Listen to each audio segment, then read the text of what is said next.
راجستھان کے اقلیتی امور اور وقت وزیر صالح محمد نے کہا ہے کہ بجٹ سیشن 2020-21 میں اقتصادی بل 2020 پر بحث کے دوران وزیر اعلیٰ اشوک گہلوت کے اعلان کے مطابق ریاست میں اب محکمہ تعلیم کے زیر انتظام ریاستی اسکولوں میں زیر تعلیم طلبہ کی طرح رجسٹرڈ 3248 مدرسوں میں زیر تعلیم 1,90,000 طلبہ و طالبات کا بھی انشورنس کرایا جائے گا۔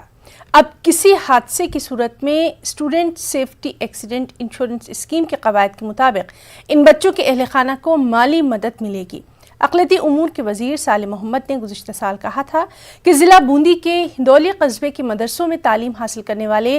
2 بچے جو کہ ایک حادثے میں جاں بحق ہو گئے تھے، اسکیم پر عمل درآمد نہ ہونے کی وجہ سے اپنے اہل خانہ کو کوئی امداد فراہم نہیں کر سکے۔ اس کا جائزہ لیتے ہوئے انہوں نے محکمہ تعلیم کے خطوط پر مدرسوں میں تعلیم حاصل کرنے والے بچوں کے لیے student safety accident insurance scheme شروع کرنے کے لیے محکمے کے افسران کو ہدایت کی، جس کے بعد محکمے کی طرف سے ارسال کردہ یہ تجویز وزیر اعلیٰ کو ارسال کر دی گئی۔